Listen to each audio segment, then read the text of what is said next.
नमस्ते, good morning. सबैलाई good morning है। नमस्कार। आजको हाम्रो विषयवस्तु चाहिँ शिक्षा मनोविज्ञान छ है। आज हामीले शिक्षा मनोविज्ञान एजुकेसनल साइकोलोजी शिक्षा मनोविज्ञान भने के हो, यसका क्षेत्रहरू, यसको विकासक्रम हैन, शिक्षा मनोविज्ञानको आवश्यकता अवधारणादेखि लिएर हरेक कुरा कति कुरा आउँछन् यहीँनिर छलफल गर्छौँ। शिक्षा मनोविज्ञानसँग सम्बन्धित कुराकानीहरू गर्छौँ है त।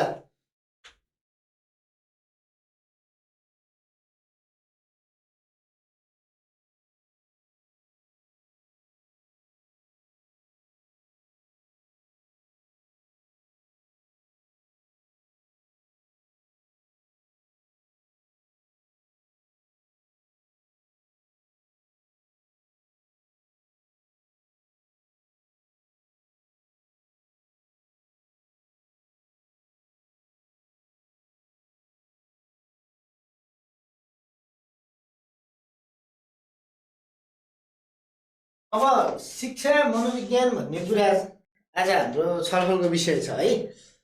अब यो तपाईहरुलाई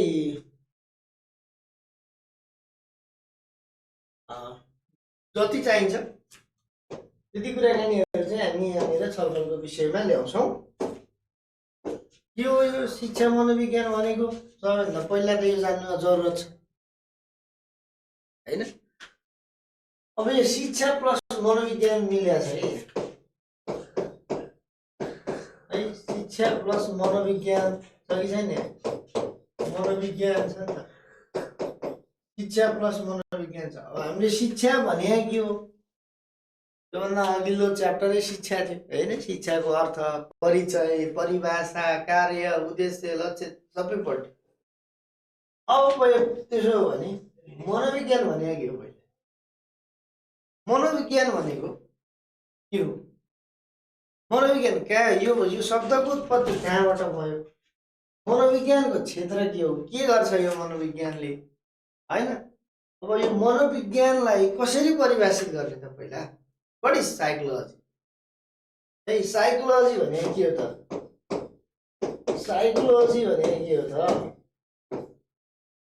साइकोलोजी मनोविज्ञान भनेको अंग्रेजीमा साइकोलोजी। यो अंग्रेजी शब्दको साइकोलोजी भन्ने जुन शब्द छ यो ग्रीक भाषाबाट आएको। यसको इतिहास जान्नु है। ग्रीक भाषाको साइकी र लोगस है, साइकी र लोगस, साइकी प्लस लोगस भन्ने शब्दबाट व्युत्पत्ति भयो अथवा आएको हो। त्यहाँबाट उत्पत्ति भएको भनौँ। साइकी र लोगस मिलेर बनेको छ।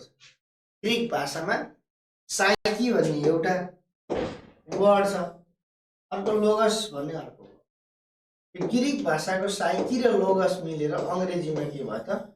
साइकोलोजी हो। साइकी र लोगस मिलेर साइकोलोजी भयो। र नि यसको हिस्ट्री हेर्ने हो भने मनोविज्ञानको साइकोलोजी भनेको ग्रीक भाषाको साइकी प्लस लोगस, साइकी र लोगसबाट आएको साइकोलोजी। मनोविज्ञानलाई हेर्ने हो भने मनोविज्ञान भनेको जुन साइकोलोजी भन्ने अंग्रेजी शब्द छ है, त्यो अंग्रेजी शब्द साइकोलोजी चाहिँ ग्रीक भाषाको साइकी र लोगसबाट आएको। साइकी भनेको के हो त भन्दा सोल, आत्मा हो। र लोगस भनेको स्टडी है, अथवा यसलाई लोजिया पनि भनिन्छ है। लोजिया, कसैले लोजिया, साइकी र लोजियाबाट साइकोलोजी भएको हो भन्छ। लोगस भनेको स्टडी गर्ने है। यसलाई चाहिँ लोगस अथवा लोजिया भनेको के त? साइन्स हो। साइन्स अथवा हामीले के भन्न सक्छौँ? स्टडी भन्न सक्छौँ, अध्ययन भन्न सक्छौँ। अब यो सोल भनेको त आत्मा हो। यसको शाब्दिक अर्थमा चाहिँ के रहेछ त? साइन्स अफ सोल अथवा स्टडी अफ सोल। साइकोलोजी भनेको के रहेछ त भन्दा साइन्स अफ सोल और हामीले के भन्न सक्छौँ त भन्दा स्टडी अफ सोल, आत्माको अध्ययन गर्ने विज्ञान,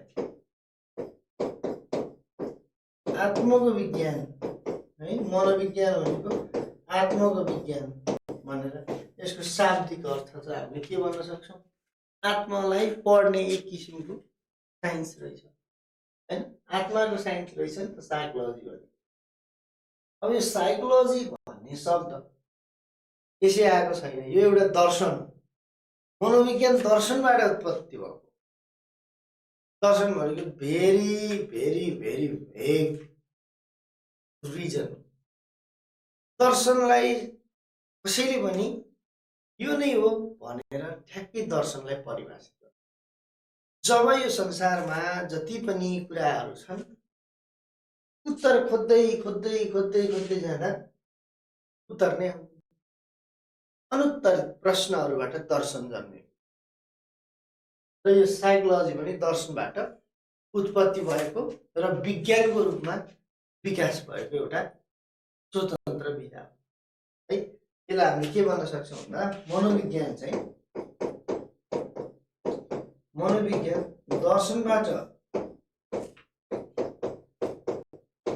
दर्शनबाट उत्पत्ति भएको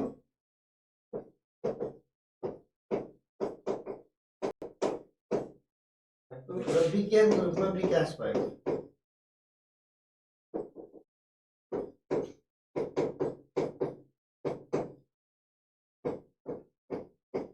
विज्ञानको रूपमा विकास भएको एउटा स्वतन्त्र विधा हो, एउटा फ्री डिसिप्लिन हो। यो स्वतन्त्र भएको स्वतन्त्र विधा हो, स्वतन्त्र विधा हो।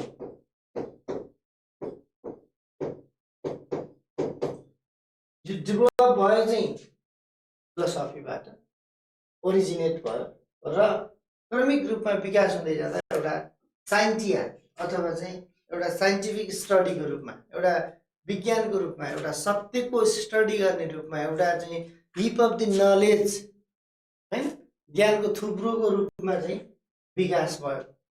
अब यसको शाब्दिक अर्थमा भन्दाखेरि साइन्स अफ सोल अथवा स्टडी अफ द सोल भनेर भने तापनि यो साइकोलोजी भन्ने जुन मनोविज्ञान छ, यो मनोविज्ञान दर्शनबाट उत्पत्ति भयो र विज्ञानको रूपमा चाहिँ विकास भयो। अब समय सापेक्ष रूपमा यसको अवधारणा पनि परिवर्तन हुँदै गएको छ। साइकोलोजी पनि समय अनुसार यसको अवधारणा पनि के भइरहेछ त परिवर्तन हुँदैछ है, परिवर्तन भइरहेको छ। समय सापेक्ष अवधारणामा परिवर्तन छ।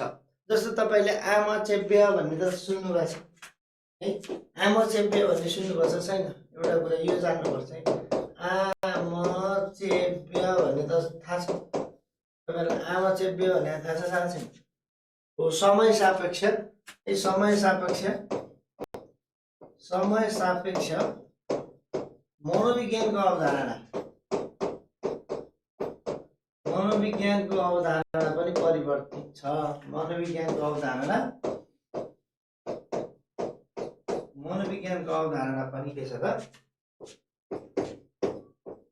परिवर्तित छ, परिवर्तित भएको छ है, भएको पाइन्छ। अब पहिला यसलाई के हेरियो, प्राचीन कालमा चाहिँ यो मनोविज्ञान भनेको के हो हैन, यो आमचेव्य भने के हो त, मनोविज्ञानलाई यसरी हेरियो कि।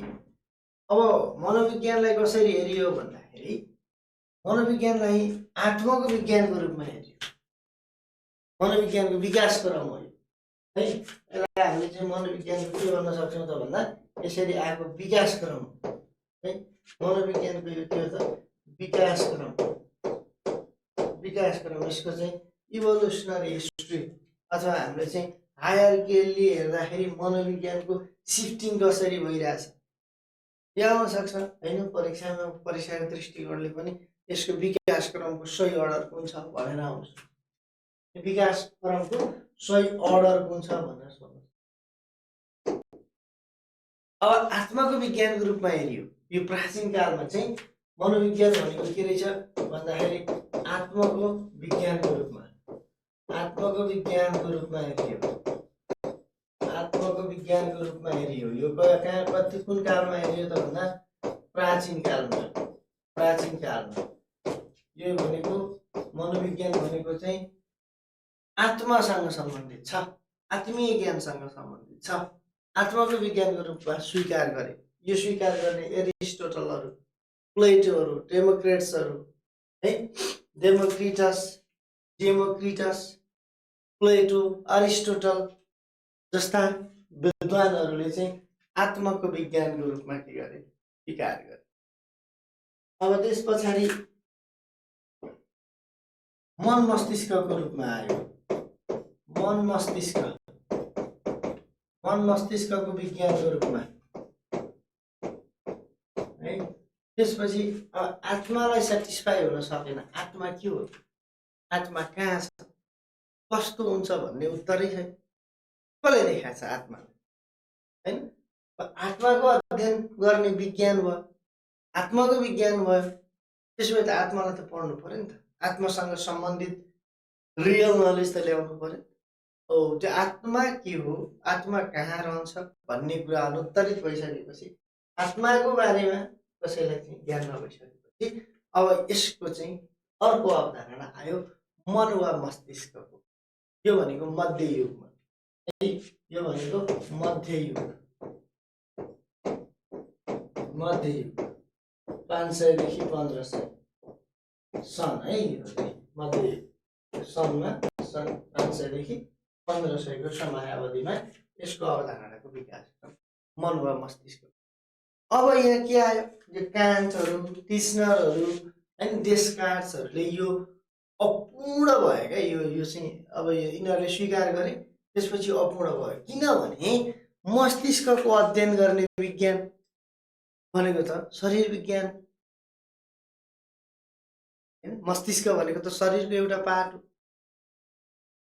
कसरी यो चाहिँ स्वतन्त्र विधाको रूपमा हुन्छ भन्ने कुरा त्यहाँनिर डिस्प्युट। त्यसपछि आयो चेतनाको विज्ञानको रूपमा, चेतनाको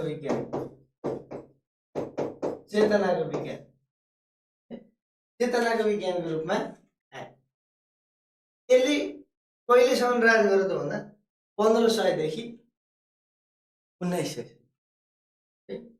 1500 देखि 1900 सम्म यो अवधारणाले राज गर्यो। त्यसपछि चेतना भनेको के हो भन्ने कुरामा अब त्यहाँ छलफल भयो। चेतना के हो त, चेतना केलाई भन्ने, चेतनाको विज्ञानको रूपमा चाहिँ विलियम जेम्सहरूले चाहिँ सपोर्ट गरे, विलियम वुन्टहरूले चाहिँ एक्सेप्ट गरे। र पछि 19औं शताब्दीतिर चाहिँ व्यवहारको अध्ययन गर्ने विज्ञानको रूपमा आयो। त्यसपछि व्यवहारको अध्ययन गर्ने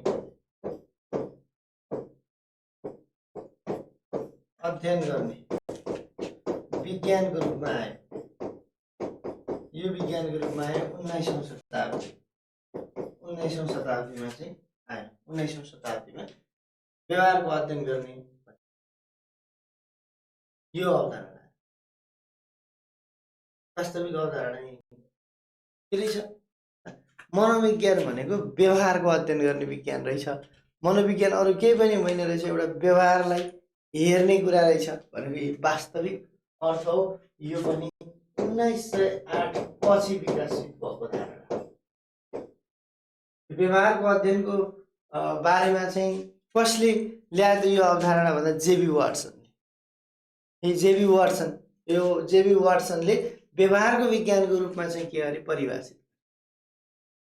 जेबी वाटसनले कुरा भन्नु भने जेबी वाटसनलाई त्यही भएर व्यवहारवादी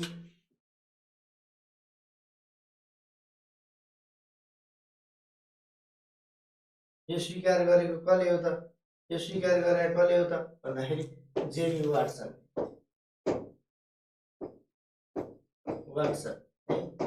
जेबी वाटसनले के गरे त 19औं शताब्दी अथवा 1908 पछाडि चाहिँ जेबी वाटसनले के गरे, व्यवहारको विज्ञानको रूपमा चाहिँ परिभाषित गरे।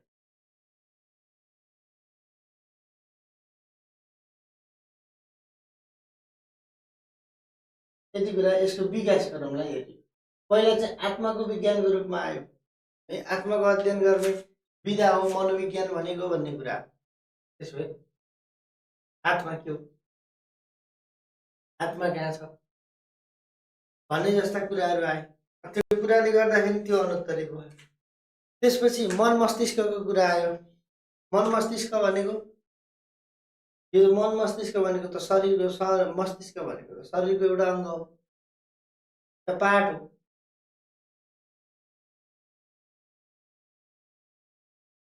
मस्तिष्कको अध्ययन गर्ने भनेको त शरीर विज्ञानले गर्छ। कसरी मनोविज्ञान भन्न सकिन्छ? चेतनाको विज्ञान, चेतना भनेको के हो, चेतना भनेको के हो, त्यो अनुत्तरित भयो। त्यसपछि व्यवहारको अध्ययन गर्ने भनेर 19औं शताब्दीतिर आएको अवधारणा हो, जुन अवधारणा चाहिँ जेबी वाटसनले व्यवहारको अध्ययन गर्ने विज्ञान अथवा व्यवहारको विज्ञानको रूपमा परिभाषित गरे। अब मनोविज्ञानका केही परिभाषाहरू छन् हैन, मनोवैज्ञानिकहरूले दिएका केही परिभाषाहरू छन्। आचरण र व्यवहारको सकारात्मक विज्ञान भनेको छ। आचरण र व्यवहारको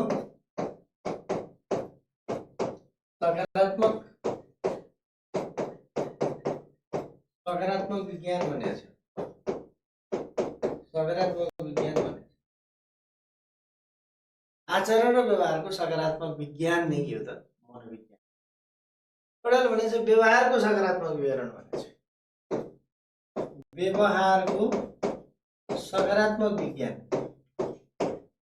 सकारात्मक विज्ञान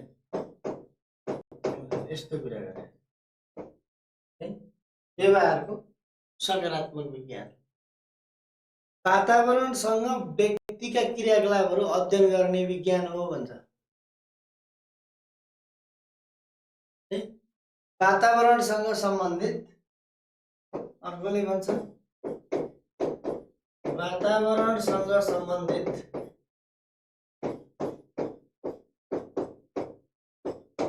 व्यक्तिका क्रियाकलापहरू, व्यक्तिका क्रियाकलाप अध्ययन गर्ने विज्ञान हो।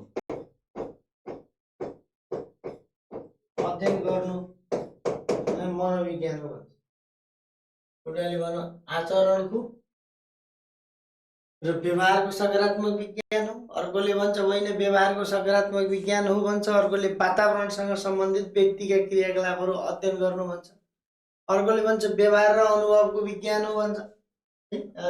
धेरैले व्यवहारलाई जोडेन, व्यवहार र अनुभवको विज्ञान भन्छ, व्यवहार र अनुभवको विज्ञान भन्छ।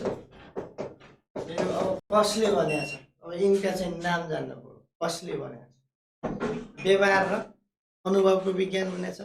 प्राणी र मानव जातिको व्यवहारको अध्ययन भन्छ एउटाले। प्राणी र मानव जातिको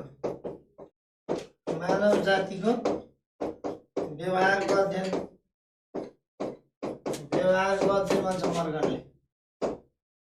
अध्ययन भन्छ यो भन्ने मर्गन हो। यो चाहिँ तपाईहरुले जान्नुपर्छ, मर्गनले भने हो।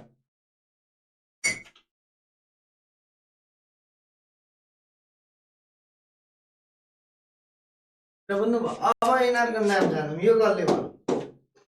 आचरण र व्यवहारको सकारात्मक विज्ञान हो मनोविज्ञान भनेको भनेर कसले भन्यो त? मैकडुगलले भन्यो। मैकडुगल, तपाईले यो नाम सुन्नुभएको थियो नि? मैकडुगल भन्ने नाम सुन्नुभएको थियो?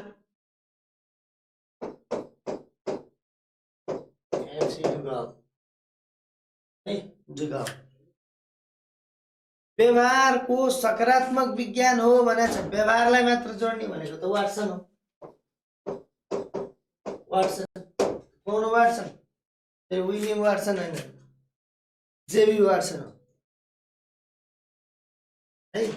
अनि वातावरणमा रुखहरू हुन्छन् भनेपछि यसको नाम चाहिँ वुडवर्थ हैन। वुडवर्थ वुडवर्थ वातावरणमा रुख हुन्छन्। वुडवर्थ व्यवहार र अनुभव अनुभव स्किनर स्किनर प्राणी र मानव जाति मर्गन मर्गन यिनीहरूले भनेका छन्। यी मनोवैज्ञानिकहरूले भनेका छन् हैन। यी वैज्ञानिकहरूले मनोविज्ञानलाई यसरी परिभाषित गरेका छन्। भन्न त अरूले पनि भनेका छन् र यिनीहरूले यसरी भनेका छन् भन्ने कुरा है। अब तपाईहरुलाई कहिलेकाहीँ चाहिँ मान्छे पनि सोधिन्छ मनोविज्ञानका पिता भनेर कसलाई भनिन्छ ल भन्नुस्। मनोविज्ञानका पिता भनेर कसलाई चिनिन्छ, कसलाई भनिन्छ ल भन्नुस्। मनोविज्ञानका पिता भनेर कसलाई भनिन्छ? प्रसिद्ध मनोवैज्ञानिक भनेर कसको नाम जोडिन्छ ल भन्नुस्। यो पनि जान्नुपर्छ। प्रसिद्ध मनोवैज्ञानिक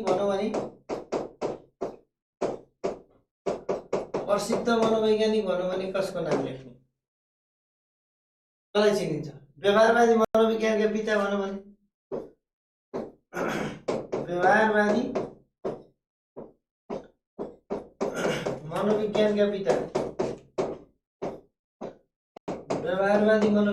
पिता भन्नाले कुन व्यक्तिलाई चिनिन्छ होला? साथीहरु लेख्नुस् त, मैले यहाँ लेखेको लेख्नुस् त। विकासात्मक मनोविज्ञानका पिता भनेर कसलाई चिनिन्छ? विकासात्मक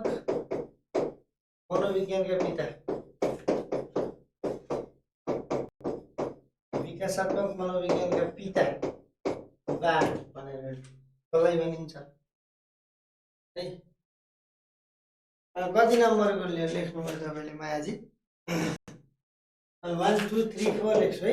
1 2 3 4 त्यो लेख्नु है। 1 नम्बरको 2 नम्बरको भनेर। पहिलो पटक बाल मनोविज्ञान अध्ययन गर्ने कसले हो?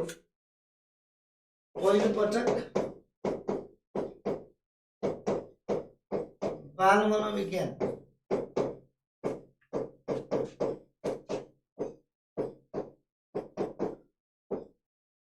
अध्ययन कसले गर्यो हैन? पहिलो पटक बाल मनोविज्ञान कसले गर्यो? तपाईँहरूले भट्टाभट नाम। 2 नम्बरको बिएफ स्किनर भन्नुभयो, प्रसिद्ध मनोवैज्ञानिक हो। शैक्षिक मनोविज्ञानका पिता भनेर कसलाई चिनिन्छ?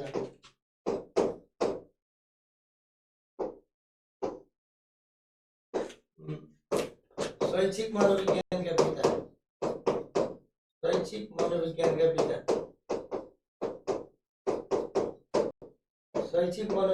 पिता भनेर कसलाई चिनिन्छ? बा भनेर। शैक्षिक मनोविज्ञानका पिता। आधुनिक शैक्षिक मनोविज्ञानका पिता भनेर कसलाई चिनिन्छ? आधुनिक शैक्षिक मनोविज्ञानका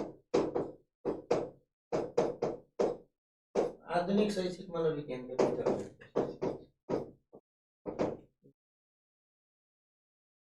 मायाजीले लेखे जस्तै अरू साथीहरूले पनि लेखाउँछ। पहिले फटाफट लेखाउँछ साथीहरू।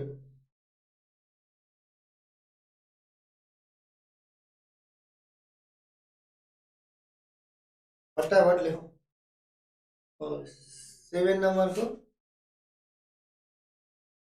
थोर्नडाइक लेख्नुभयो हैन? 7 नम्बर आधुनिक ओके शैक्षिक मनोविज्ञानका पिता। त्यस मायाजीले लेखिरहनु भएको छ है।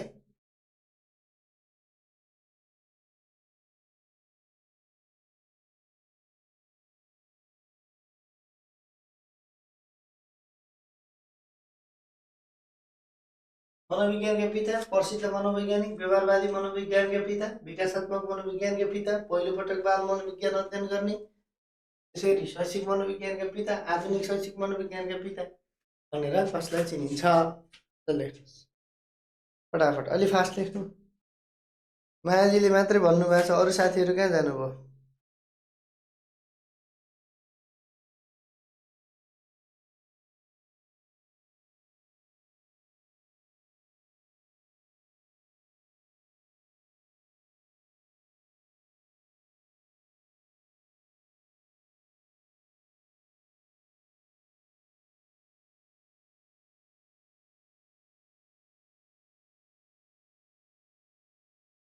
ल लेखिरहनु भएको छ, ठिक छ, राम्रो कुरा हो।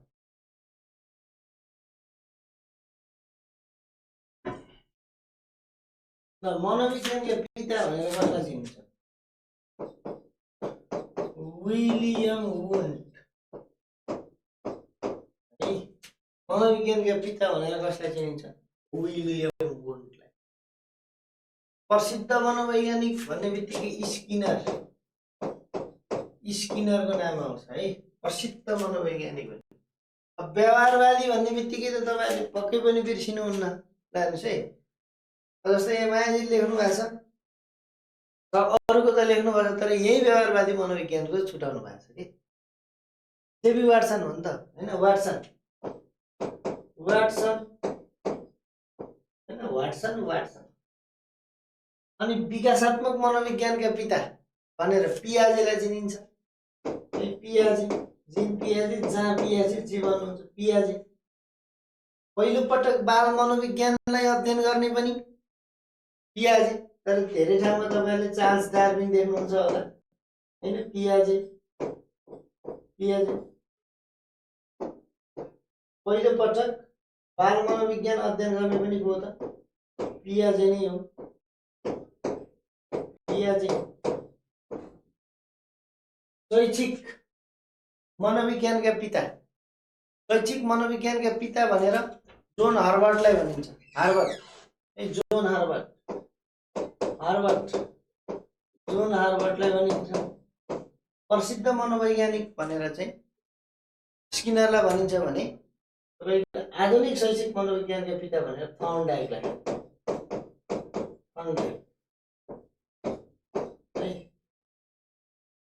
पियाल थर्नडाइक।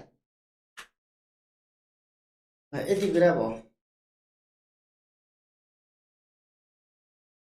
अनि मनोविज्ञानको बारेमा थोरै कुरा हेऱ्यौँ, यति हेऱ्यौँ मनोविज्ञान के रहेछ भनेर। के रहेछ मनोविज्ञान है। अब हाम्रो टपिक के थियो? शिक्षा मनोविज्ञान थियो हैन।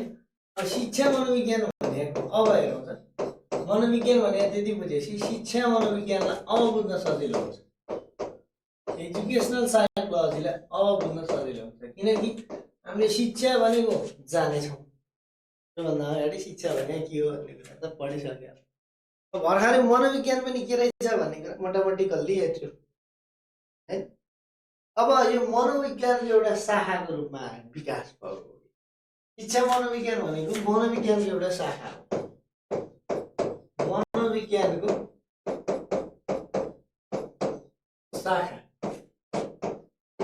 शाखा हो, एउटा ब्रान्च हो।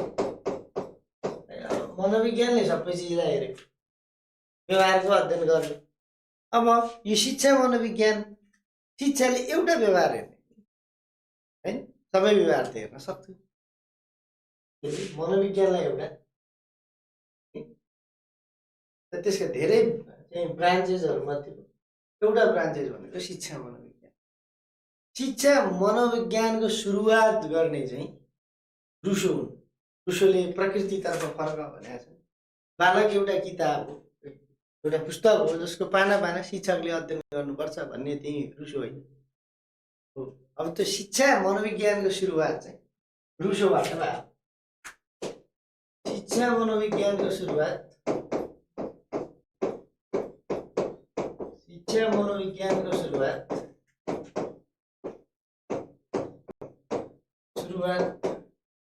रुसोबाट भयो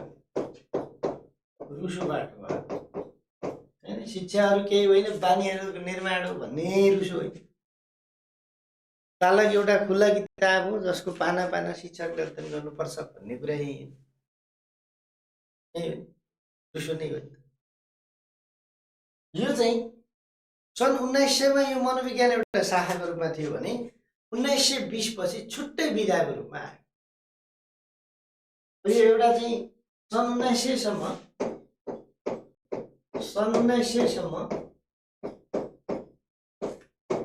शिक्षा मनोविज्ञान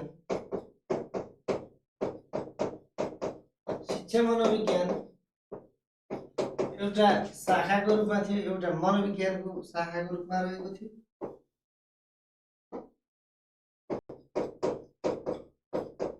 मनोविज्ञानको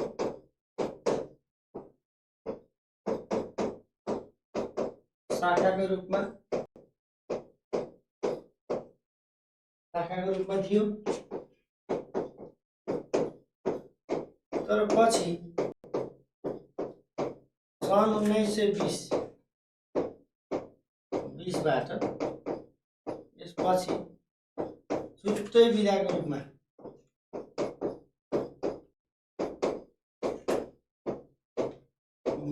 विकास भयो।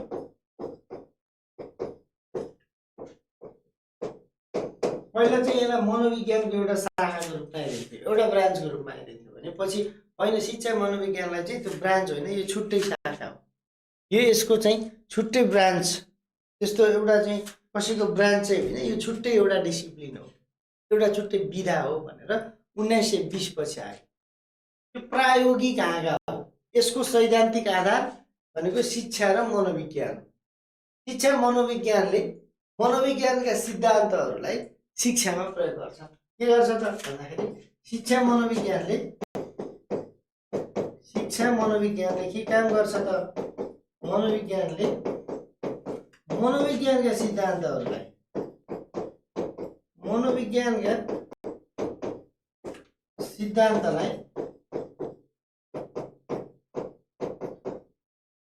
शिक्षामा ती सिद्धान्तहरूलाई चाहिँ शिक्षामा प्रयोग गर्छ,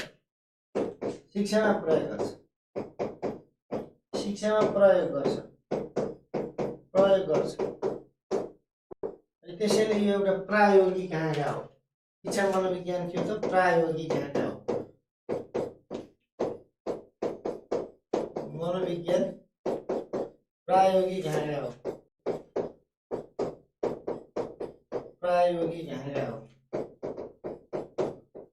अब मनोविज्ञानले सिद्धान्त प्रतिपादन गर्छ। जस्तै हामीले व्यवहारवादी मनोवैज्ञानिकका विभिन्न सिद्धान्तहरू हेरेनौँ, त्यस्तै मनोविज्ञानले चाहिँ के गर्छ, सिद्धान्त प्रतिपादन गर्छ र ती सिद्धान्तहरूलाई चाहिँ शिक्षामा लागू गर्ने काम चाहिँ शिक्षा मनोविज्ञानले र व्यवहारको विकास गर्छ, व्यवहारलाई परिवर्तन गराउँछ, व्यवहार निर्माण गर्छ, व्यवहारको आकृतिकरण गर्छ, अथवा के गर्नुपर्ने शिक्षाले गर्छ।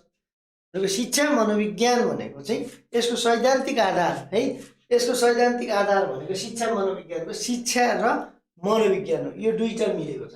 यसको सैद्धान्तिक आधार भनेको चाहिँ यो शिक्षा भयो है, यो शिक्षा भयो, अर्को भनेको मनोविज्ञान भनेको यो फरक कुरा हो कि मनोविज्ञान भने दुईटै एउटा चाहिँ दार्शनिक अवधारणा हो है, दार्शनिक अवधारणा हो। यो भनेको फिलोसफिकल कन्सेप्ट हो, एजुकेसन पनि फिलोसफिकल कन्सेप्ट हो, साइकोलोजी पनि फिलोसफिकल कन्सेप्ट हो। यसमा यो नै हो भनेर कसैले ठोक्न सक्दैन है।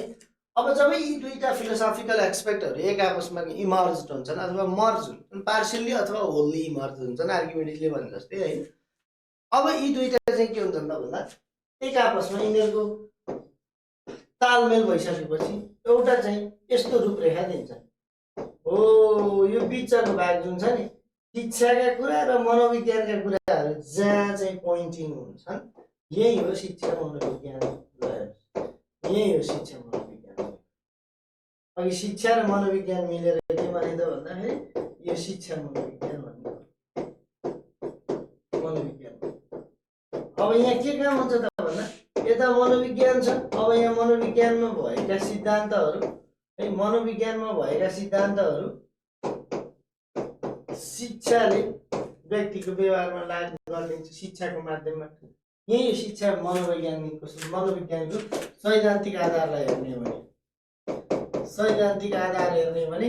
सैद्धान्तिक आधार हेर्ने भने व्यवहारिक आधार भनेको त व्यवहार अध्ययनपछि हेरिन्छ, तर सिद्धान्तको आधारमा चाहिँ एउटा थ्योरिटिकल कन्सेप्ट हेर्ने हो भने शिक्षा र मनोविज्ञान दुईवटा डिफ्रेन्ट फिलोसफिकल चाहिँ एक्सपेक्टहरू दुईटा जोडिसकेपछि अब जुन एउटा नयाँ किसिमको ढाँचा भन्छ होइन, संयुक्त रूपमा अध्ययन गर्ने शिक्षा र मनोविज्ञानलाई संयुक्त रूपमा अध्ययन गर्ने विधा गराउने शास्त्र भनेको शिक्षा मनोविज्ञान हो।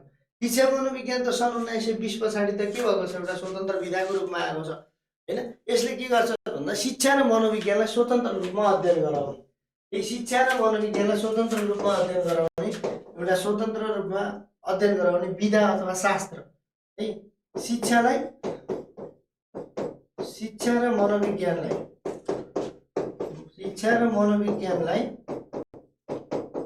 स्वतन्त्र रूपमा संयुक्त रूपले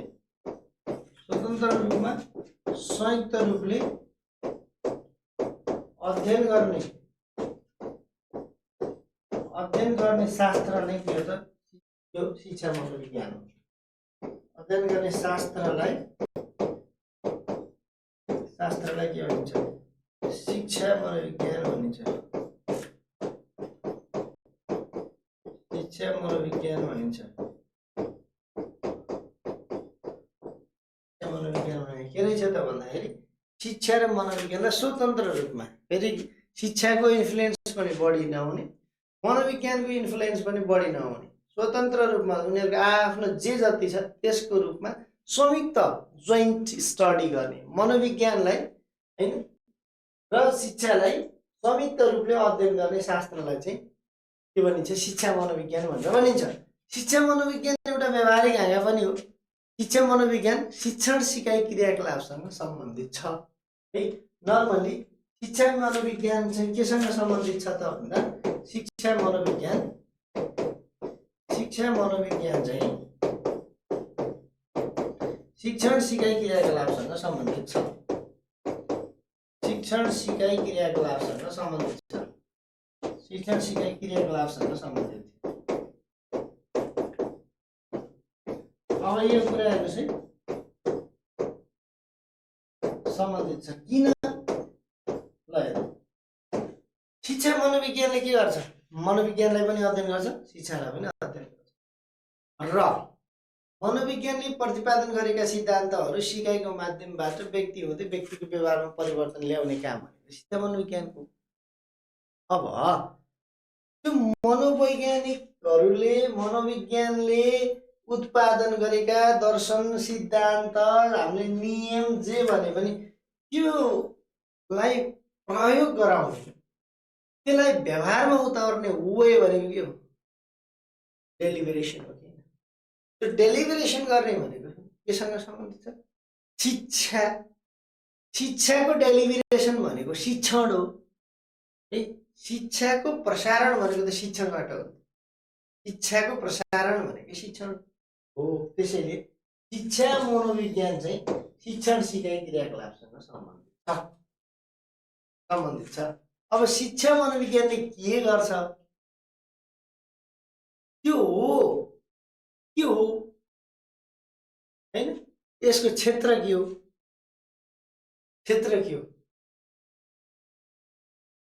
शिक्षा मनोविज्ञानले के गर्छ अथवा शिक्षा मनोविज्ञानको क्षेत्र के हो? 5 सी बेनी भनेर सम्झे हुन्छ है। 5 वटा सी बेनी भनेर सम्झे हुन्छ। शिक्षा मनोविज्ञानले के गर्छ अथवा शिक्षा मनोविज्ञानको क्षेत्र हेर्नुस् है। शिक्षा मनोविज्ञानको क्षेत्र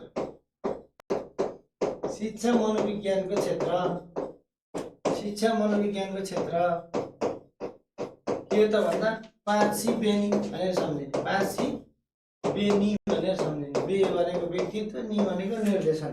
5 वटा सीमा के छ? शिक्षा मनोविज्ञानको क्षेत्र है। शिक्षा मनोविज्ञानको क्षेत्र भनेर त थाहा छ नि तपाईलाई। यदि यो शिक्षा मनोविज्ञान हो भने यसले कहाँसम्म आफ्नो इन्फ्लुएन्स बढाउन सक्छ त्यो अधिकार भनेको के त यसको क्षेत्र होला। मानव यसले यहाँसम्म टच गर्छ, यसलाई टच गर्छ। ओ यो एरिया भनेको के हो? यसको क्षेत्र हो। यो हो क्षेत्र, यो क्षेत्र हो। यो शिक्षा मनोविज्ञान हो भने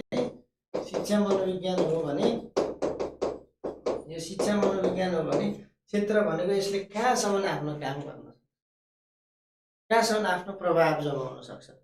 शिक्षा मनोविज्ञानले के गर्छ? कहाँसम्म गर्छ? यहाँसम्म गएर के गर्छ हैन? यहाँ गएर के गर्छ? यहाँभन्दा उता जान सक्दैन अरे। यहाँसम्म गएर के गर्छ है? यहाँसम्म गएर के गर्छ? यहाँसम्म गएर के गर्छ? यसरी शिक्षा मनोविज्ञानको क्षेत्र भनेको शिक्षा मनोविज्ञानले के गर्छ है? यो भनेको के गर्छ त? के गर्छ यसले? शिक्षा मनोविज्ञानले के गर्छ भन्नु नै शिक्षा मनोविज्ञानको क्षेत्र। आफ्नो क्षेत्रमा के गर्छ?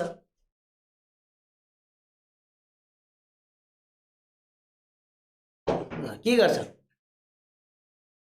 पासी गर्छ। एउटा के गर्छ, सिकारीको पहिचान गर्छ, सिकारीको पहिचान गर्छ। अब यो सिकारीको पहिचानभित्र के आउँछ त भन्दा सिकारीको पहिचानभित्र सिकारीको रुचि के छ, सिकारीको स्वास्थ्य के छ, स्वास्थ्य अवस्थादेखि लिएर हरेक कुराहरू, उसको आवश्यकता, उसको माग, उसको इन्टरेस्ट, उसको तत्परता, होइन, सिकारीको बारेमा सिकारीलाई चिन्नु पर्यो नि त पहिला। ऊ सिक्नु तयार छ कि छैन, होइन, कुन गतिमा सिक्न सक्छ, अनि त्यो सिकारीको अब स्वास्थ्य अवस्था पनि त्यसको कस्तो छ, ठिक छ कि छैन, बिमारी पो छ कि होइन, ती सबै कुराहरू हेर्नु पर्यो। त्यसको एउटा क्षेत्र भनेको सिकारीको पहिचान गर्ने। अनि सिकाइ प्रक्रिया र अवस्थाको पहिचान गर्ने। त्यसपछि के गर्ने त भन्दाखेरि सिकाइ प्रक्रिया, अर्को सीले के भन्छ, सिकाइ प्रक्रिया र अवस्था, सिकाइ प्रक्रिया र अवस्थाको पहिचान, सिकाइ प्रक्रिया र अवस्थाको पहिचान। यो पनि अब यसले के गर्छ भन्दा सिकाइ प्रक्रिया जुन छ त्यसलाई पहिले प्रक्रियागत रूपमा पहिचान गर्नु पर्यो। सिकाइलाई कुन रूपमा लैजाने, सिकाइ भन्ने बित्तिकै त सानो कुरो त होइन, सिकाइ त एउटा ठुलो, एउटा महत्त्वपूर्ण विषयवस्तु पनि हो र जुन चाहिँ एकदम जटिल विषयवस्तु पनि हो। त्यसको प्रक्रियाको बारेमा कुन वेबाट जाँदाखेरि सिकाइ सफल हुन्छ त्यसलाई बुझ्नु पर्यो। अनि सिकाइलाई कुन कुन कुराहरूले प्रभाव पार्छ त्यसको पनि पहिचान गर्नु शिक्षा मनोविज्ञानको क्षेत्र हो। सिकाइलाई प्रभाव पार्ने तत्त्वहरू, विभिन्न तत्त्वहरूले सिकाइलाई प्रभाव पारेर आउँछ। हामीले पढाएको छौँ नि त, सिकाइलाई प्रभाव पार्ने तत्त्वहरूमा सिकाइ स्थानान्तरण भयो, अभ्यास भयो, पुनर्बल भयो, स्मरण भयो, विस्मरण भयो, होइन, लगायत चाहिँ नि सिकाइलाई प्रभाव पार्ने तत्त्वहरूमा चाहिँ कुनै आन्तरिक तत्त्व छन्, कुनै बाह्य तत्त्व छन्, व्यक्तिगत तत्त्वहरू पनि छन्। सैद्धान्तिक तत्त्वहरूमा तिनी परे, तर व्यक्तिगत तत्त्व, व्यवहारिक तत्त्वहरूले पनि त सिकाइमा प्रभाव पारेको छ नि त। सिकारीको अवस्थाको कारणले सिकारीको चाहिँ होइन व्यक्तिगत कुराहरू, वातावरणीय कुराहरू, होइन, शिक्षकको व्यक्तित्व, शिक्षण सिकाइ क्रियाकलाप, विद्यालयको वातावरण लगायत हरेक कुराले के गरिरहेको हुन्छ, सिकाइमा प्रभाव पारिरहेको हुन्छ। एउटा न एउटा कुराहरू छ जसले सिकाइलाई प्रभाव पारिरहेको हुन्छ। हो, त्यो सिकाइलाई प्रभाव पार्ने तत्त्वहरू के हो भनेर पहिचान गर्नु। अर्को भनेको सिकाइलाई प्रभाव पार्ने, सिकाइलाई प्रभाव पार्ने तत्त्वको पहिचान, तत्त्वको पहिचान यो गर्नु पनि शिक्षा मनोविज्ञानको के त क्षेत्र हो, काम हो। के गर्छ भन्दा यो गर्छ, के गर्दो रहेछ, सिकाइलाई प्रभाव पार्ने तत्त्वको पहिचान गर्ने। अनि शिक्षण प्रक्रिया, यहाँ सिकाइ प्रक्रिया छ, तल शिक्षण प्रक्रिया र विधिको पहिचान गर्ने। शिक्षण प्रक्रिया र विधिको पहिचान, शिक्षण प्रक्रिया र विधिको पहिचान। यो कुरा त बुझ्नुहुन्छ साथीहरूले, भन्नु जरुरत छैन जस्तो लाग्छ मलाई। 5C अन्तिम सीले के भन्छ त, 5C बेनी हो नि त, त्यसले भन्छ सिकाइको उपलब्धिको मूल्याङ्कन पनि गर्नुपर्छ। अब यति गर्दै आएपछि सिकाइको उपलब्धिको मूल्याङ्कन, सिकाइ उपलब्धि मूल्याङ्कन, सिकाइ उपलब्धि मूल्याङ्कन यो। अब अर्को भनेको बे भनेको व्यक्तित्व र समायोजन, व्यक्तित्व र समायोजन। र अन्तिम 7औं नम्बरमा निर्देशन र सल्लाह, निर्देशन र सल्लाह। निर्देशन र सल्लाहले जस्तो मानौ शिक्षा मनोविज्ञानले के काम गर्छ त भन्दा बालबालिकाहरूलाई चाहिँ निर्देशन दिने, तिमीले यो गर्नुपर्छ, यो हो नि तिमीले गर्नु, निर्देशन र सल्लाह। अथवा तिमीले यो जानेको छौ, तिमी यो विधामा अब्बल छौ, यो गर्नुपर्छ। जस्तै हामीले स्पेसल्ली अहिले एसी पछाडि चाहिँ होइन, एसी पछाडिको जुन अवस्था आउँछ नि, विद्यार्थीहरू के पढ्ने कसो पढ्ने भनेर त्यहाँ हुन्छ नि जान्ने कुरा मान्छे। निर्देशन दिने हो कि सल्लाह दिने हो कि होइन। शिक्षा मनोविज्ञान बुझेको छ भने उसले के गर्छ, सही निर्देशन र सल्लाह दिन्छ। शिक्षा मनोविज्ञानको अवधारणै थाहा छैन भनेपछि पहिला त सिकारीको पहिचान गर्न सकेर होइन, यो बालकको चाहिँ क्षमता यति छ, यसको इन्टरेस्ट यो हो, यसले यो गर्न सक्छ भन्ने पहिचान भयो भने सही सल्लाह जान्छ। अब सिकारुको पहिचान गर्न सकेका छैन, अन्दाजका भरमा होइन, मान्छेले अहिले अब जबरजस्ती भन्छ नि, जबरजस्ती लदाउने खालको हुनसक्छ, त्यसले गलत परिणाम दिन सक्छ। त्यसैले हामीले हेर्दाखेरि शिक्षा मनोविज्ञानको यसरी हेर्न पर्यो कि शिक्षा मनोविज्ञानको आवश्यकता अत्यन्तै रहेछ। शिक्षा मनोविज्ञानको क्षेत्र यति व्यापक रहेछ, हेर्नु न, यति कुरा सम्पूर्ण कुरा शिक्षा मनोविज्ञानले गर्दो रहेछ कि। शिक्षा मनोविज्ञानले के गर्दो रहेछ भन्दा सिकारुको पहिचान गर्दो रहेछ। भन्नु भने सिकारुको पहिचान गर्नु भनेकै सबैभन्दा ठुलो कुरा। सिकारुको पहिचानमा त विभिन्न कुरा आउँछन् नि, हेर्नु, सिकारुको रुचिको कुरा आयो, स्वास्थ्य अवस्थाको कुरा, सबै कुरा कि होइन, उसको चाहनाको कुरा, आवश्यकताको कुरा, एफोर्टिङको कुरा पनि त आउँछ नि। सिकारुले गर्न सक्छ कि सक्दैन, होइन, लगानी गर्न पनि त सक्ने कुरा हुन्छ। सिकाइ प्रक्रिया र अवस्था, सिकाइ अवस्था कस्तो छ, सिकाइ वातावरण, स्पेसल्ली यसले सिकाइ वातावरण होइन, सिकाइलाई प्रभाव पार्ने तत्त्व, शिक्षण प्रक्रिया र विधिको कुरा, सिकाइ उपलब्धिको मूल्याङ्कन, व्यक्तित्व र समायोजन होइन, व्यक्तित्व र समायोजनभित्र के पर्छ त भन्दा व्यक्तिलाई कसरी चाहिँ अनुकूलित गराउने शिक्षा मनोविज्ञानले त्यो काम गर्छ। अनुकूलित गराउने, नयाँ परिस्थितिमा उसलाई समायोजन कसरी गर्ने, उसको व्यक्तित्व निर्माण कसरी गर्ने होइन, व्यक्तित्वकै कारणले गर्दाखेरि समायोजन हुने हो होइन, त्यो विकास गराउनु शिक्षा मनोविज्ञानको ठुलो योगदान छ। निर्देशन र सल्लाह भनेको व्यक्तिलाई चाहिँ भावी जीवनको लागि निर्देशन सल्लाह दिन सक्ने शिक्षकको लागि त एकदमै आवश्यक छ यो शिक्षा मनोविज्ञान। शिक्षकको लागि शिक्षा मनोविज्ञान एकदमै आवश्यक छ। बरु अरू चाहिँ समाजका अन्य मान्छेहरू भन्दा पनि शिक्षकको लागि शिक्षा मनोविज्ञान एकदमै आवश्यक छ। शिक्षकको लागि शिक्षा मनोविज्ञान एकदमै आवश्यक छ। शिक्षकको लागि चाहिँ एकदमै आवश्यक छ शिक्षा मनोविज्ञान। जसले यो शिक्षा मनोविज्ञानको अवधारणा अथवा केही कुराहरू मनोवैज्ञानिक तरिकाले बालबालिकाको बाल मस्तिष्कलाई चाहिँ बुझ्न सक्दैन, जति काम गरे पनि त्यो बालुवामा पानी खनाए जस्तै हुन्छ। त्यसैले यो अझै विद्यालयमा चाहिँ यो शिक्षा मनोविज्ञान भन्ने कुरा त अपरिहार्य तरिकाले चाहिँ आवश्यक छ, एकदमै आवश्यक छ। यसकै कारणमा चाहिँ बालबालिकाको जीवनले न्याय पाउँछ। कतिपय अवस्थामा यी शिक्षा मनोविज्ञानको अभाव खड्किएको हुँदाखेरि बालबालिकाहरूले आफ्नो जीवन नै त्याग गरेका छन्। अब शिक्षा सम्बन्धी त यो मनोविज्ञान त चाहियो नि त, उनीहरूको व्यवहारको अध्ययन त गर्न सक्नु पर्यो नि त होइन। शिक्षा सम्बन्धी जति पनि समस्या छन् त्यो समस्या बुझी सही तरिकाले होइन, समस्याको समाधान गर्नको लागि समस्याको सही समाधान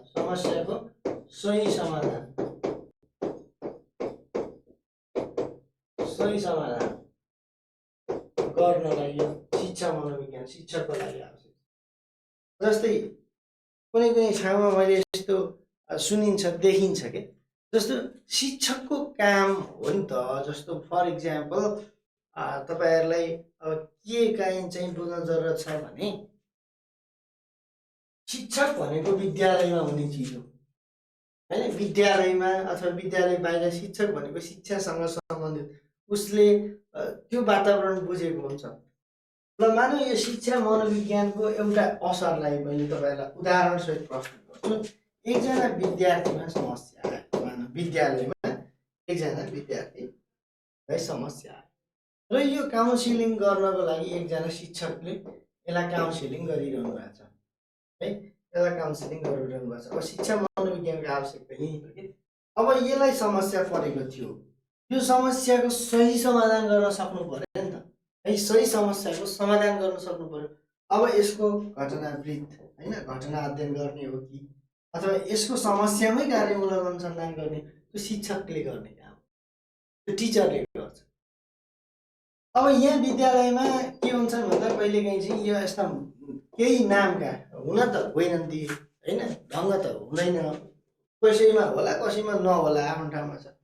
अब यहाँ केही मान्छेहरू यस्तो विद्यालयमा हुन्छ त्यो काउन्सिलरको रूपमा बसेका अथवा केही हेल्थ वर्करहरू अथवा काउन्सिलरहरू बसिरहेको हुन्छ नि त होइन। विद्यालयमा पनि अहिले राख्ने चलन छ कि हेल्थ वर्करहरू अनि काउन्सिलरहरू राख्ने चलन छ कि है। काउन्सिलरहरू राखिन्छ प्राय विद्यालयहरूमा चाहिँ काउन्सिलर पहिला डिआई भनेर राखिन्थ्यो, अहिले त्यो डिआई भनेर राखिँदैन, काउन्सिलर राखिन्छ। कुनै कुनै विद्यालयहरूमा चाहिँ हेल्थ वर्करहरू राखेको हुन्छ। यो समस्या भनेको समाधान गर्ने शिक्षक थियो कि यो समस्या चाहिँ यस्तो थियो। अब यो काउन्सिलर अथवा हेल्थ वर्कर कोही आइदियो आएर यहाँ इन्फ्लुएन्स गरिदियो उसको ढङ्ग त फेरि उही हो है। ऊ यहाँसम्म कहाँ गएको थियो, घटना अध्ययनसम्म गएको थियो। यो बिचरालाई घटना अध्ययन के थाहा, यो एउटा यो शिक्षकलाई न थाहा थियो उसको समस्या के हो। उसले आफ्नै तरिकाले काउन्सिलिङ गर्दै थियो, आफ्नै तरिकाले उसको सही, यहाँ हेर्नु न, सही समाधान गर्ने हो नि त, त्यो निचोडमा पुग्दै थियो। अब ऊ फेरि के न मै जान्ने हो भनेर चन्द्रमाबाट खसिलिङ गरेर आयो। ए चन्द्रमाबाट खसिलिङ गरेर आयो, काउन्सिलर थियो अथवा हेल्थ वर्कर थियो, कोही थियो। अनि आएर यहाँ इन्फ्लुएन्स जमाइसक्यो। इन्फ्लुएन्स जमाइसकेपछि अब यहाँ समस्याको समाधान एकैछिनको लागि तत्कालीन रूपमा चाहिँ होइन, अब तत्कालीन रूपमा समस्याको समाधान भयो जस्तो उसले त्यहाँनिर फ्याटफुट गर्यो। तत्कालीन रूपमा समस्याको समाधान भयो तर यसको वास्तविक समस्याको समाधान हुन सकेन। र यो विद्यार्थी जुन छ त्यो सधैँभरि त्यही पीडाले के हुन्छ त पिल्सिन्छ अथवा त्यही समस्याबाट पिल्सिन्छ। त्यसैले यो शिक्षा मनोविज्ञान भनेको शिक्षकको लागि चाहिँ सबैभन्दा अपरिहार्य हो। कसैको इन्फ्लुएन्सेसमा किन शिक्षकको लागि सबैभन्दा अपरिहार्य भन्दा समस्याको सही समाधान गर्ने हो कि। एकछिन आएर एकछिन थर्काएर एकछिन काउन्सिलिङ गरेर समस्याको समाधान हुँदैन, उसको निचोडमा पुग्ने काम चाहिँ शिक्षकले नै गर्ने हो। किनकि ती विद्यार्थीहरूसँग शिक्षक धेरै नजिक भइसकेका हुन्छ क्या बुझ्नुभयो। शिक्षकसँग विद्यार्थी र विद्यार्थीसँग शिक्षकको त एकदमै नजिकै हुन्छ नि त, इन्टिमेसी पनि राम्रो बढेको हुन्छ होइन।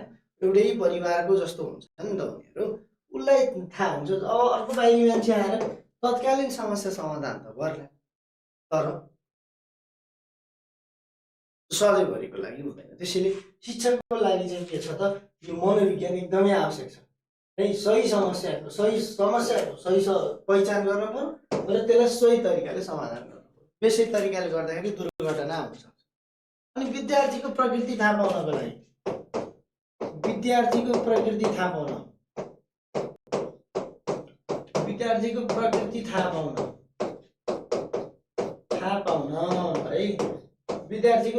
थाहा पाउन यो भनेको के होला, कस्तो नेचरको विद्यार्थी हो, उसको सिकाइ अवस्था कस्तो हो त, यो विद्यार्थीको नेचर अफ द स्टुडेन्ट के। जस्तो कुनै स्टुडेन्टहरू फास्ट लर्नर हुन्छ, कुनै स्टुडेन्टहरू स्लो लर्नर हुन्छ होइन। कुनै स्टुडेन्ट्सहरू काइनेस्थेटिक खालको हुन्छ, एकदम चटपटे खालको के, चलेको हात खुट्टा चलाएकै चलाउनै पर्ने त्यो सिकाएको क्रममा, त्यो नेचर थाहा पाउनु पर्यो। जस्तै यदि त्यो विद्यार्थी कस्तो नेचरको हो भन्ने कुरा शिक्षकले थाहा पाएन भने सिकाइ प्रभावकारी हुन सक्दैन है। सिकाइ प्रभावकारी गराउनको लागि शिक्षकले विद्यार्थीको प्रकृति पनि थाहा पाउनुपर्छ, नेचर थाहा पाउनुपर्छ, उसको सिकाइ नेचर कस्तो छ। कुनै विद्यार्थीले एकदम फास्ट लर्न गरेको हुन्छ भने कुनै विद्यार्थीले एकदम स्लो लर्न गरेको, दुईटैलाई जनरलाइज गर्न भएन कि। फास्ट लर्नरलाई हेर्ने तरिका र स्लो लर्नरलाई हेर्ने तरिका फरक हुनु पऱ्यो नि त। शिक्षकले त्यो थाहा पाउनु पऱ्यो, त्यो अनुसारले शिक्षण गर्नु पऱ्यो। त्यसैले यो शिक्षा मनोविज्ञानको आवश्यक छ। अर्को भनेको चाहिँ पाठ्यक्रम निर्माण गर्नको लागि होइन, पाठ्यक्रम निर्माण गर्नको लागि विद्यार्थीको माग आवश्यकता रुचि अनुसारका क्रियाकलापहरू होइन, त्यही अनुसारको विषयवस्तु पाठ्यक्रममा समावेश गर्नको लागि पनि शिक्षा मनोविज्ञानको आवश्यकता छ। अर्को भनेको विद्यार्थीलाई मार्गदर्शन गर्नको लागि है, मार्गदर्शन र सल्लाह यसको लागि पनि यी कुराको लागि शिक्षकलाई के छ त मनोविज्ञान जान्नु जरुरत छ अथवा मनोविज्ञानको आवश्यकता छ भनेर हामीले भन्न सक्छौँ। शिक्षकलाई मनोविज्ञानको आवश्यकता किन छ भन्दाखेरि शिक्षा सम्बन्धी हरेक समस्याहरू छन्। शिक्षा सम्बन्धी आएका यो समस्या चाहिँ केसँग सम्बन्धित हो त भन्दा शिक्षासँग सम्बन्धित है। शिक्षासँग अथवा शिक्षणसँग सम्बन्धित समस्याको सही समाधान गर्नको लागि शिक्षकलाई शिक्षा मनोविज्ञानको आवश्यकता छ। पाठ्यक्रम निर्माणको लागि, विद्यार्थीको प्रकृति अनुसार चाहिँ शिक्षण गर्नको लागि समग्रमा चाहिँ समग्रमा हेर्ने हो भने शिक्षकलाई किन आवश्यक छ त भन्दाखेरि किन आवश्यक छ भन्दा 6वटा प्रश्न कि त्यसको उत्तरको लागि किन आवश्यक छ त शिक्षा मनोविज्ञान शिक्षकलाई किन आवश्यक छ भन्दाखेरि 6वटा प्रश्नको 6 प्रश्न समग्रमा 6वटा प्रश्नको उत्तर 6 प्रश्न समग्रमा 6 प्रश्न 6 प्रश्नमा के त शिक्षा मनोविज्ञान शिक्षकलाई किन आवश्यक छ भन्दा कसलाई सिकाउने के सिकाउने कसले सिकाउने किन सिकाउने कसरी सिकाउने कहिले सिकाउने हो त्यो सबै जान्नको लागि है कसलाई सिकाउने भन्ने कुरा जान्नु पर्यो नि त कसलाई सिकाउने के सिकाउने कसरी सिकाउने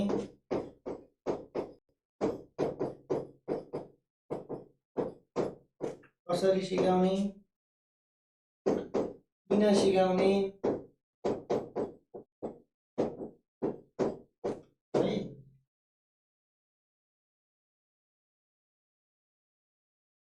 अनि कहिले र कहाँ सिकाउने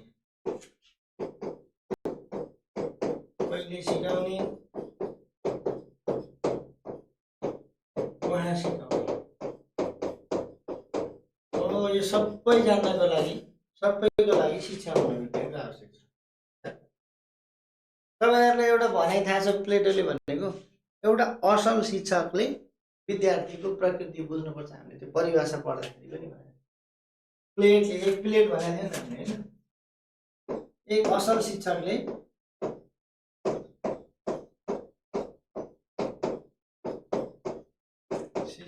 विद्यार्थीको प्रकृति बुझ्नुपर्छ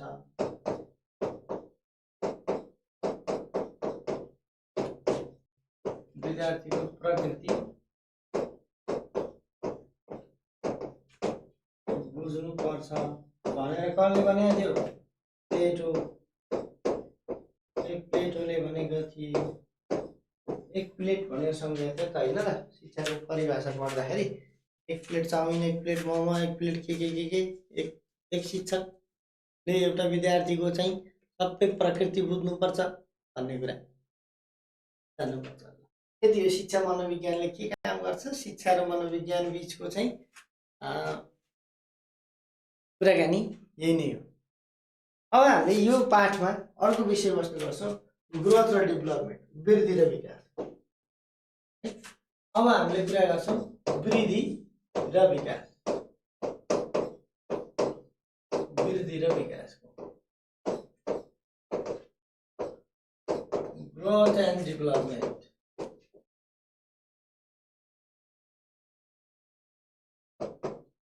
ग्रोथ एन्ड डेभलपमेन्ट यसो हेर्दाखेरि दुईटै उस्तै हो जस्तो लाग्छ नि लाग्छ लाग्दैन ल ग्रोथ एन्ड डेभलपमेन्ट वृद्धि र विकास यसो हेर्दाखेरि उस्तै हो कि जस्तो लाग्छ दुईटै परिवर्तन हो नि त होइन चेन्ज हुने हो नि त बढ्ने हो अथवा चाहिँ नयाँ बन्ने हो परिवर्तन हुने हो केही हुने हो हेर्दाखेरि वृद्धि र विकास उस्तै लागे पनि थोरै शाब्दिक अर्थमा यसको परिवर्तनको आधारमा अथवा यसको मेजरमेन्टको आधारमा यसको चाहिँ मापनको आधारमा वृद्धि र विकास फरक विकासात्मक मनोविज्ञान प्रमुख विषयवस्तु चाहिँ मानव वृद्धि र विकास वृद्धि र विकास चाहिँ केसँग सम्बन्धित छ त भन्दा विकासात्मक मनोविज्ञान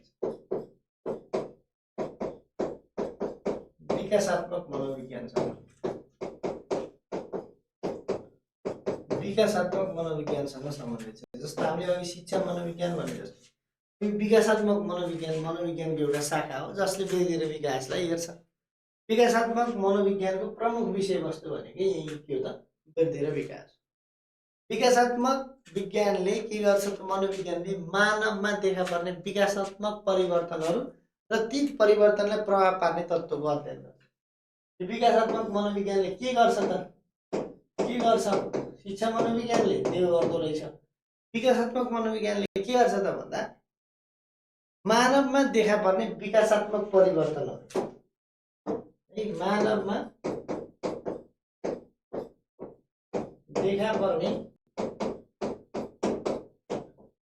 देखा पर्ने विकासात्मक परिवर्तन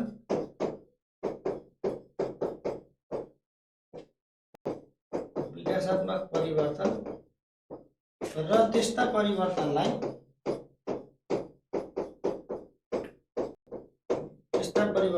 प्रभाव पार्ने तत्त्वको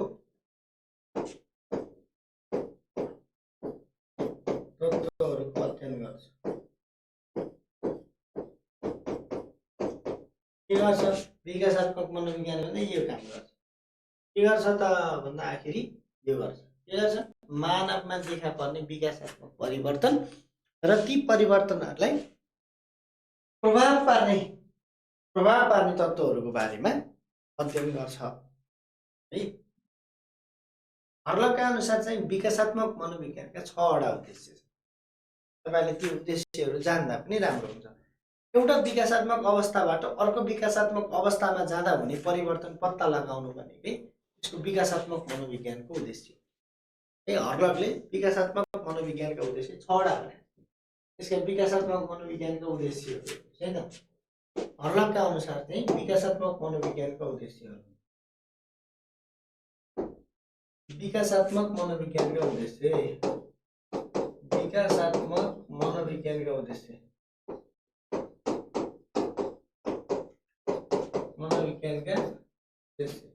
छवटा छ। त्यो हर्लकका अनुसार है हर्लकका अनुसार हर्लकले भने अनुसार 6वटा विकासात्मक मनोविज्ञानका 6वटा उद्देश्यहरू छन्। 6वटा उद्देश्यहरू छन्।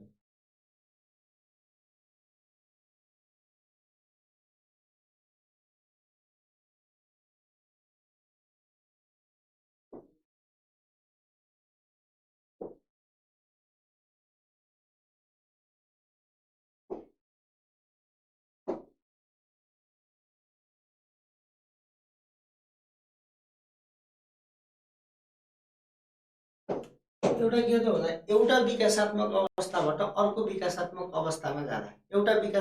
अवस्थाबाट अर्को विकासात्मक अवस्थामा जाँदा हुने परिवर्तन के हो त्यो पत्ता लगाउनु विकासात्मक मनोविज्ञानको उद्देश्य हो। एउटा विकासात्मक अवस्थाबाट अर्को अवस्थामा विकासात्मक अवस्थामा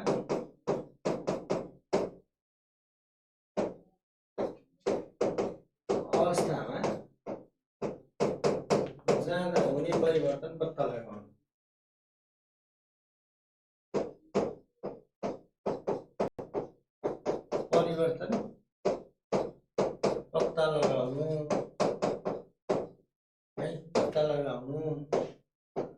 अर्को के होला यसको उद्देश्य भनेको यी परिवर्तन कहिले आउँछन् भनेर पत्ता लगाउनु। यी परिवर्तन कहिले आउँछन् भनेको यस्ता जस्तो एउटा अवस्थाबाट अर्को अवस्थामा जाँदाखेरि आउने विकासात्मक अवस्था का परिवर्तनहरू है एउटा अवस्थाबाट अर्को अवस्थामा जाँदा आउने परिवर्तनको समय पत्ता लगाउने समयावधि पत्ता लगाउनु। ती परिवर्तनहरू कहिले आउँछन् कि कुन समयमा आउँछन् भनेर पत्ता लगाउनु। कुन समयमा आउँछन् अथवा कुन उमेरमा त्यस्ता परिवर्तन आउँछन् त त्यो कुरा पत्ता लगाउनु विकासात्मक मनोविज्ञान। यी परिवर्तन किन आउँछन् त त्यो परिवर्तन आउने कारण पत्ता लगाउनु। परिवर्तन आउने कारण पत्ता लगाउने यसको उद्देश्य विकासात्मक मनोविज्ञान। अनि त्यस्तो परिवर्तनले व्यवहारमा कस्तो प्रभाव पार्छ ती परिवर्तनले व्यवहारमा पार्ने त्यस्ता परिवर्तनबाट व्यवहारमा आउने कस्ता परिवर्तन आउँछन् कि त्यस्ता परिवर्तनबाट व्यवहारमा कस्ता परिवर्तन आउँछन्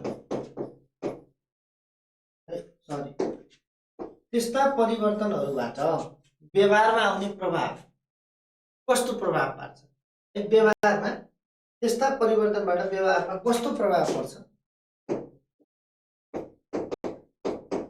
कस्तो प्रभाव पर्छ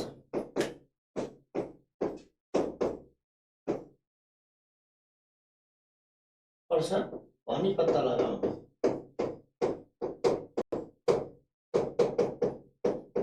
हैन व्यवहारमा त्यस्तो जस्तो एउटा अवस्थाबाट अर्को अवस्थामा जाँदा परिवर्तन आउँछ त्यो परिवर्तन के कारणले आउँछ कहिले आउँछ त्यो पत्ता लगाइसकेपछि अब त्यसले व्यवहारमा कस्तो प्रभाव पार्छ त्यो पनि पत्ता लगाउनु अनि ती परिवर्तनबाट भविष्यवाणी गर्न सकिन्छ कि सकिँदैन भनेर पत्ता लगाउनु त्यस्ता परिवर्तनबाट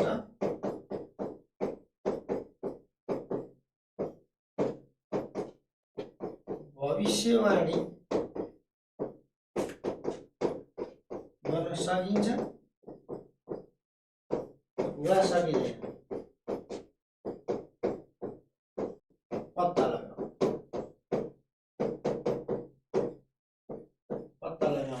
यसको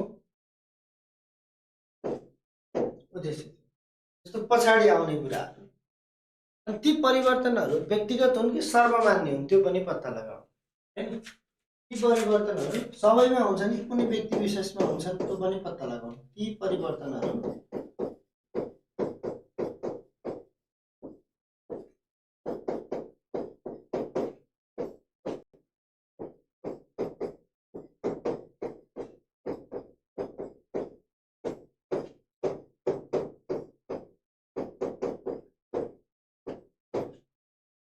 त्यो चाहिँ यसको उद्देश्य अन्तर्गत पर्छ यति कुरा टिप्न साथीहरू अब त्यसपछि हामी वृद्धि र विकासको कुरा गर्छौँ यसमा तपाईँले मानव विकासका विभिन्न चरणहरू छन् नि तपाईँहरूले चाहिँ निमाविको साथीहरूले चाहिँ उत्तर बाल्य अवस्था मात्रै पढ्नुपर्छ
भयो साथीहरू भयो भने भयो भन्नुहोस् है भयो भने भयो भन्नुहोस्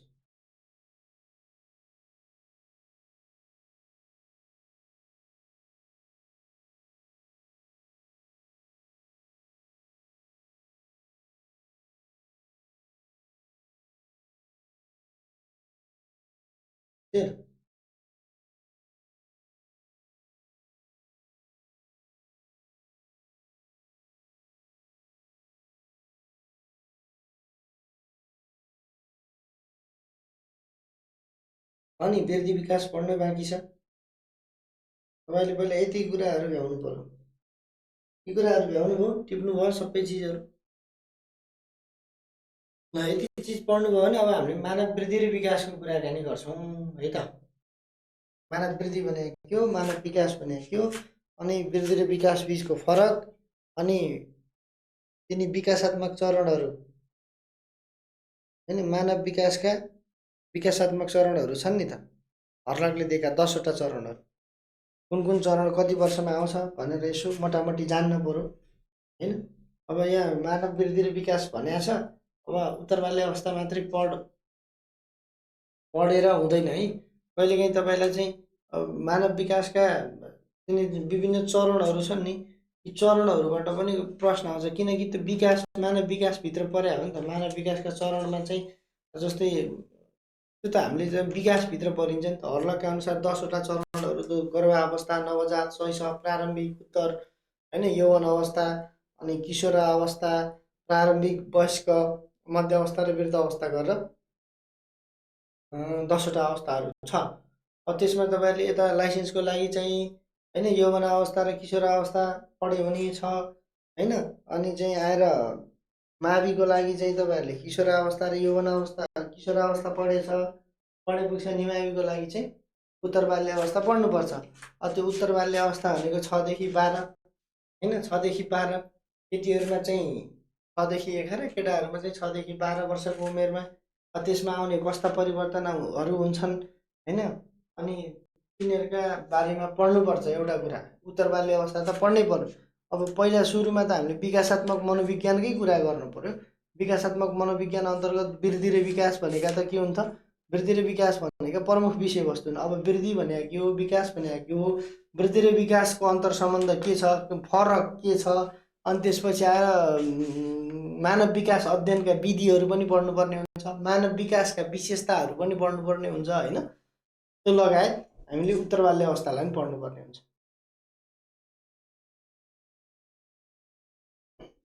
ल, यो कुरा भयो भनेपछि मलाई भयो भन्नु त साथीहरूले? भयो। विकासात्मक मनोविज्ञानका उद्देश्य, विकासात्मक मनोविज्ञानका उद्देश्यहरू लेखेर सक्नुभयो?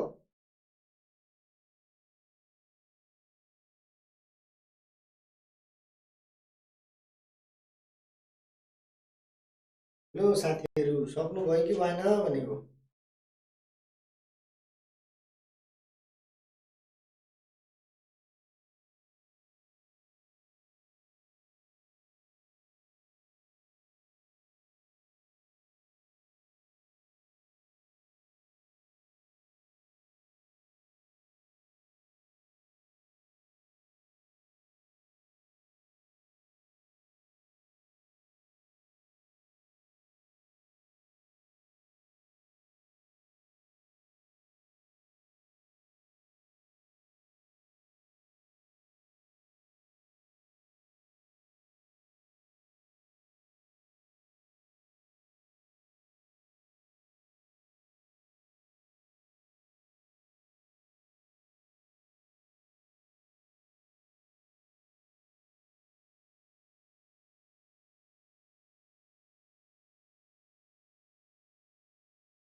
ओके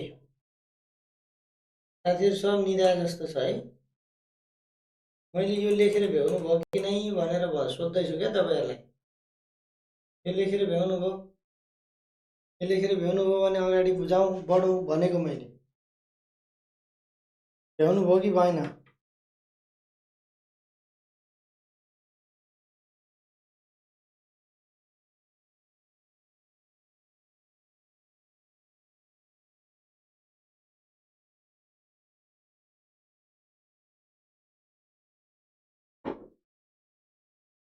अब हामीले साथीहरूले भ्यायो हो होइन? अब वृद्धि र विकासको कुरा गरौँ। मानव वृद्धि र विकासको कुरा है। अब वृद्धि भनेको के हो त? यो शारीरिक परिवर्तन है, मानिसको शारीरिक परिवर्तनसँग सम्बन्धित छ है। वृद्धि भनेको शारीरिक परिवर्तनसँग सम्बन्धित छ। विकास भनेको सबै पक्ष, सर्वाङ्गीण पक्ष, मानसिक, शारीरिक, बौद्धिक, सामाजिक, संवेगात्मक, भाषिक, सबै पक्षसँग। यो भनेको तपाईँको वृद्धि भनेको जहिले पनि परिमाणसँग परिमाणात्मक परिवर्तन भयो। विकास भनेको चाहिँ दुईटै परिमाणात्मक प्लस गुणात्मक परिवर्तनसँग सम्बन्धित भयो है त। अब यो सङ्ख्यासँग सम्बन्धित, वृद्धि भनेको सङ्ख्यासँग सम्बन्धित। यी सङ्ख्यासँग सम्बन्धित। जस्तो तपाईँले ठ्याक्कै बाहिरबाट हेर्दाखेरि ठ्याक्कै भन्न सक्ने होइन। जस्तो शरीरको लम्बाइ, उचाइ, मोटाइ होइन, त्यो परिवर्तन हुन्छ नि, त्यो वृद्धि हो भने तपाईँको विकास भनेको चाहिँ जस्तो तपाईँले प्रत्यक्ष विकासलाई अवलोकन गर्न सक्नुहुन्छ। वृद्धिलाई चाहिँ प्रत्यक्ष अवलोकन गर्न सकिन्छ भने विकासलाई चाहिँ प्रत्यक्ष अवलोकन गर्न सकिँदैन। फेरि होइन मेरो दाइको नामै विकास हो, म त विकासलाई प्रत्यक्ष अनुभव गर्न सक्छु भन्नको लागि त्यो विकास होइन है, त्यो अर्को विकास हो। शारीरिक, मानसिक, बौद्धिक, भाषिक, संवेगात्मक, सामाजिक, नैतिक, चारित्रिक सबै कुराहरूको चाहिँ परिवर्तन भनेको विकास हो। बुझ्नुभयो नि। अब यो विकास भनेको जस्तो तपाईँले मलाई हेरेर मेरो बुद्धि कति छ भनेर, मेरो क्षमता कति छ भनेर मलाई हेरेर जज गर्न सक्नुहुन्छ र? सक्नुहुन्छ कि सक्नुहुन्न तपाईँ? कसैलाई हेरेर ठ्याक्कै लिकुटी लुरो रहेछ भने यसले के जाने होला र भनेर हामीले जज गर्न मिल्छ र? अनि अलि ज्यान हट्टाकट्टा खाइलाग्दो गुम्मको छ भने यो त खतरै हो भन्न मिल्छ र? हो। अब यहीबाट थाहा हुन्छ यो चाहिँ वृद्धि प्रत्यक्ष अवलोकन योग्य हुन्छ, प्रत्यक्ष अवलोकन गर्न सकिन्छ,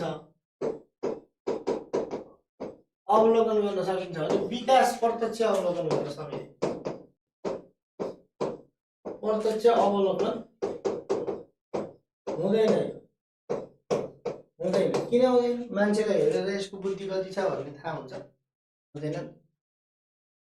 अब सङ्ख्यात्मक हिसाबको कुरा आयो भने वृद्धि र गुणात्मक कुरा आयो होइन, गुणात्मक परिवर्तनसँग सम्बन्धित कुरा आयो भने चाहिँ त्यो के भयो त? विकास भयो। शरीरको अङ्गसँग सम्बन्धित छ कि यो वृद्धि भनेको अङ्गसँग सम्बन्धित छ, विकास भनेको अब सम्पूर्ण सर्वपक्षीयको कुरा छ।